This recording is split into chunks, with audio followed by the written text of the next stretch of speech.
श्री स्वामी समर्थ हेच गाणगापूरचे दुसरे दत्तावतार श्री नृसिंह सरस्वती स्वामी महाराज आहेत। इसवी सन 1459च्या सुमारास श्री नृसिंह सरस्वतींनी गाणगापूर येथे निर्गुण पादुका स्थापित केल्या।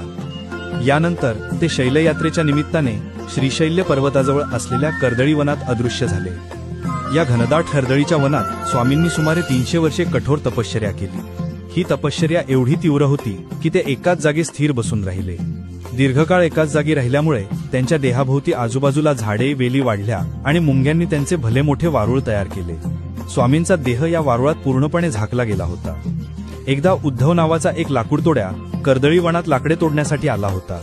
तो तिथली झाडे आणि ते वारुळ तोडून जागा साफ करत होता। लाकडे तोडत असताना नकळतपणे त्याच्या कुऱ्हाडीचा प्रहार त्या वारुळावर बसला।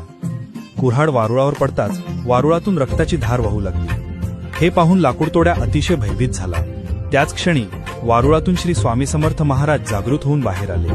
कुऱ्हाड लागल्यामुळे त्यांच्या मांडीला जखम झाली होती आणि रक्त वाहत होते। तपस्वी महापुरुषाला आपल्या हातून इजा झाल्याचे पाहून लाकूडतोड्या घाबरला आणि स्वामींच्या पायावर पडून क्षमा मागू लागला।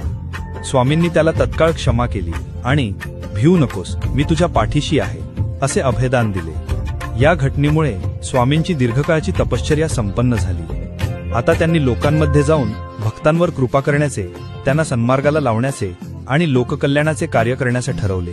त्यांनी श्रीशैलम येथून भारतभर भ्रमण केले आणि अनेक ठिकाणी लीला केल्या। शेवटी ते अक्कलकोट नगरीत आले आणि तेथे त्यांनी दीर्घकाळ वास्तव्य केले, ज्यामुळे त्यांना अक्कलकोटचे स्वामी म्हणून ओळख मिळाली। श्री स्वामी समर्थ।